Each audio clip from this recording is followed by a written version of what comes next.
Hi friends, this is Rick Cobb with the Resonance Initiative, and we are an organization that believes in the power of song. Actually, the power of communal singing, democracy in and through song. And we believe that that has a power to enhance the life stories of individuals and communities. And the Resonance Initiative recently has launched a new chorus called Song Shape for those individuals that have been diagnosed or are dealing with the early to mid stages of Alzheimer's and dementia, and their care partners as well. A time for them to come together and to connect through the gift of song and singing together. And it has been an amazing journey so far, which couldn't have taken place without other organizations that have come alongside and have said, listen, we're committed to the role of aging and the arts and music, and so have been so grateful for SACOA, Aging and In-Home Solutions, and Dementia Friends of Indiana, who were part of our conversation early on, and also these two wonderful gentlemen that we're going to have the opportunity to converse with today, Mr. Doug Everidge and Dr. Tim Brimmer with SoundMinds, and they both were also early on in our conversations and have been so invaluable in resourcing resourcing the chorus, great input. And so I just wanted to have the opportunity to just sit down with them and for you just to glean from them and to be encouraged by what's going on in this particular area of dementia and Alzheimer's and the hope and gift of music. So Doug and Tim, thank you so much for being with me today. Very good to be here. Yeah, this is going to be a great conversation.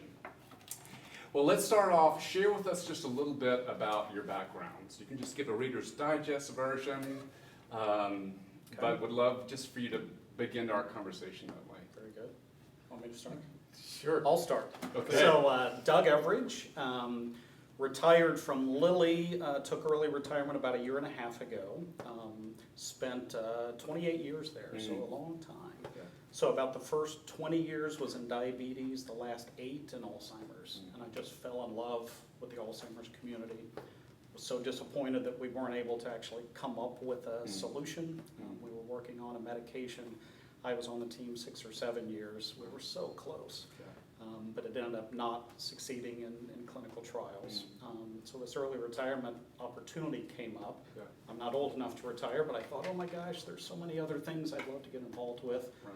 A lot of them in the Alzheimer's dementia area. So I'm super involved in various things. This is just one of them.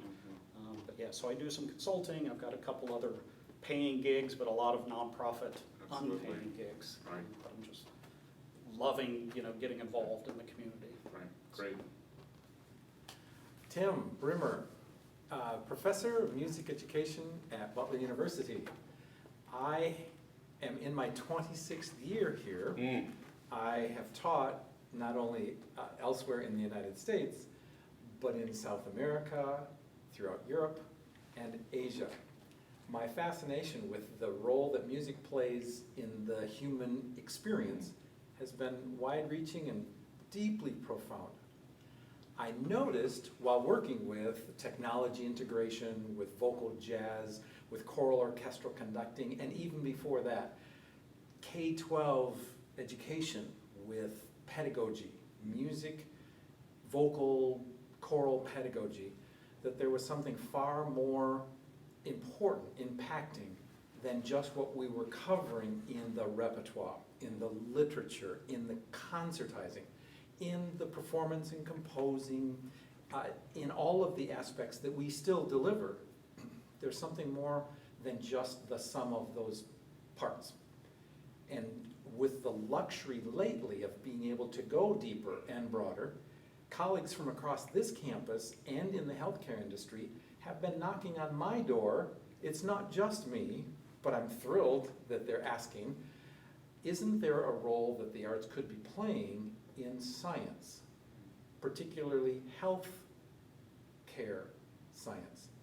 And with those questions tantalizing us, we started to conduct a number of little projects about 10 years ago, and they turned into much more substantial projects, and we're now in our 5th study, planning several more, not only at Butler, but thanks to SoundMinds, looking at ways to reach out to broaden the support for research and the training for what works best. What we find we can apply thanks to SoundMinds.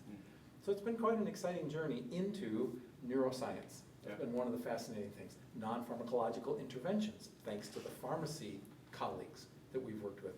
Of course, psychology, speech communication disorders, physics, extraordinary journey in physics, because music is not just vibrations and what we think of as melody and harmony and texture and timbre and form and source and dynamics. It is all of the things put together that we can communicate in a similar language once we break past what those terms mean that we consider acoustics, for example, with an acoustician, into the non-pharmacological interventions with the pharmacists or the psychology of music with the psychologists.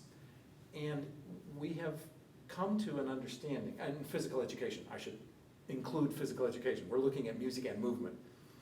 That's very exciting. It's on the horizon. We have formed enough substance to know that we have a lot more that we can be exploring. But what we're looking at is a psychosocial behavior model. We're looking at a way, I'm going to quote it if you need to cut because I'm You're stalling. Good. No, you're fine. It's a biological, social, psychological model where we put all of these components together and we end up in the center of that with a quality of life. The pharmacists look at it as mental health, like psychologists might look at it as mental health. We look at it as quality of life. If we can bring together the biopsychosocial factors into this arena, it is very exciting to look at each one of those spheres from an arts and science perspective. And the idea of singing, what singing brings on, if we have the wherewithal to peel back the layers, it's not just feel good. There are a number of physiological, psychological, social things that happen when we music, specifically when we sing, that are not possible to replicate or duplicate in any other means. Cato Hovas says music is the most important fundamental thing. It's been there. What was the quote? Music is as old and as fundamental as life itself. Singing is as old as and as fundamental as life itself.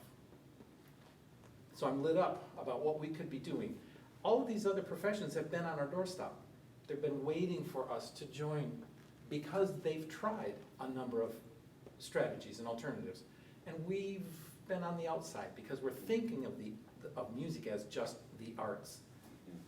We haven't gone there yet. Yeah. So I'm excited about it. So Tim, what would you say, what's been your experience? So Butler University, an amazing music program. You have performers, instrumentalists, vocalists, and what you're talking about is the power of music beyond what takes place on a concert stage, right?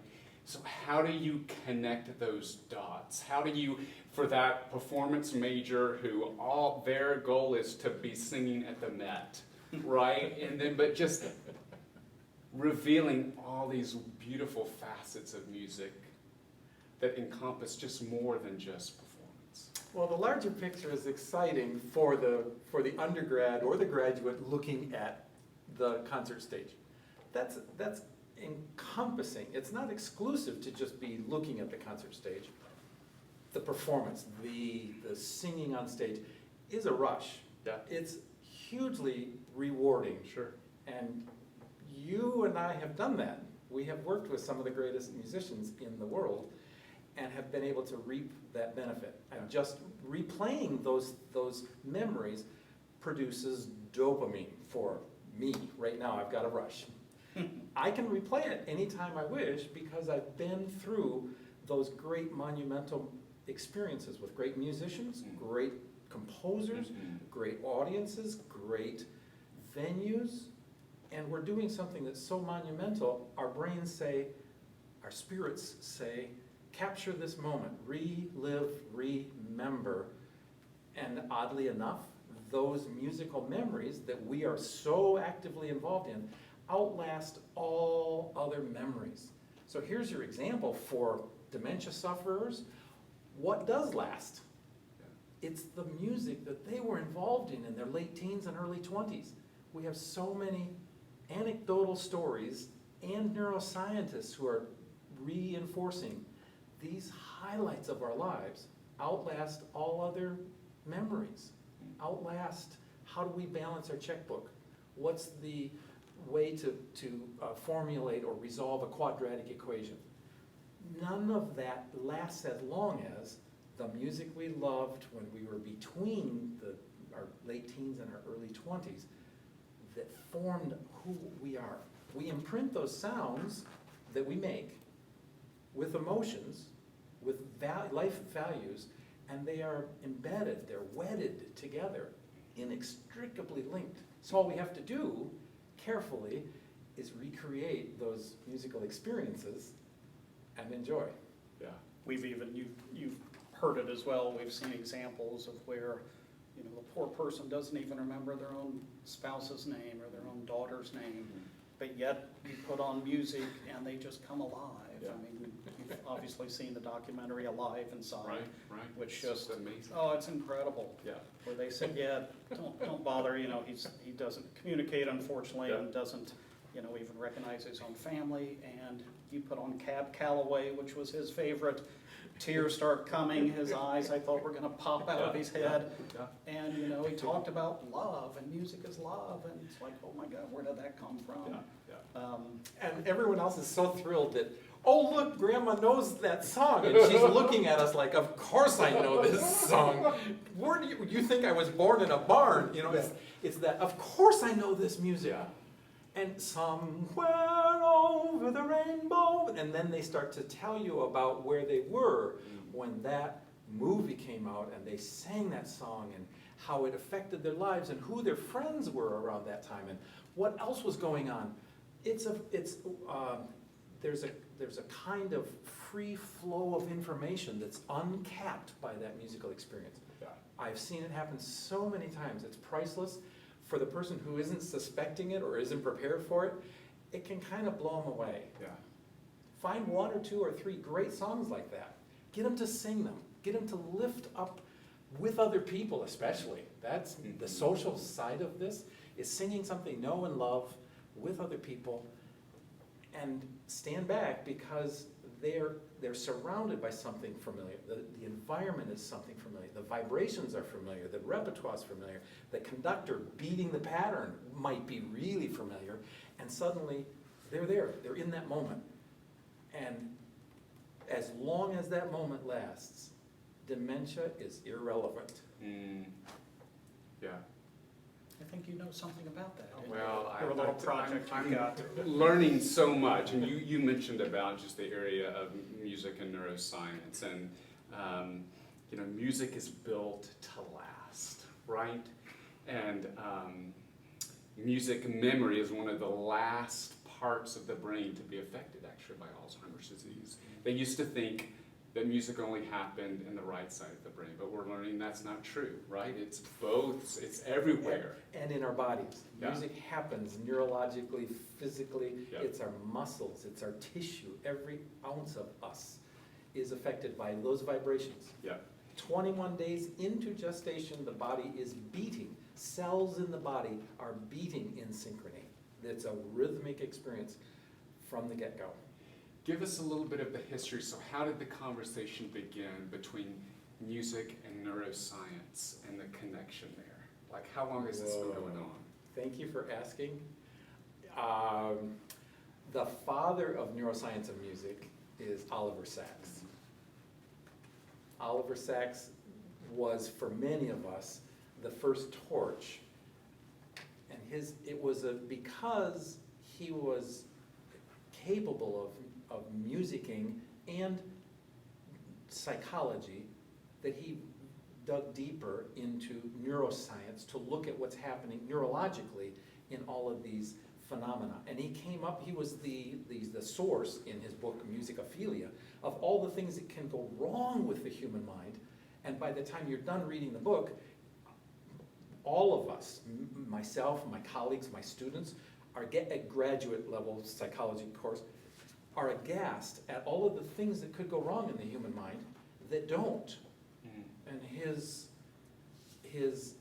pursuit of that, his scientific approach to that, is a groundbreaker in psychology, not just music and psychology, but neuroscience. And so a number of other people have carried that torch since then. I would say current breakthrough is happening at a phenomenal rate. The tipping point has been reached. We are exploding with new ideas about neuroscience and music, the relationship. The bond seems to be much more developed than we were aware of before because we weren't looking there. We have the man who wrote This Is Your Brain on Music, Dan Levitin from McGill, now back in California. He had a neuroscience lab that was looking at what was going on with music neurologically that he could measure. But it's not just his work. There are a number of other people. He happened to be a kid who was a musician and then a recorder, a producer, a manager, and then he dropped all of that to say, I think I should be a physician, and then a scientist. So his journey's been exciting, but there are tons of people, there are many, many people all over the world who are asking these fundamental questions, bringing science and singing and music together to look at what's going on neurologically.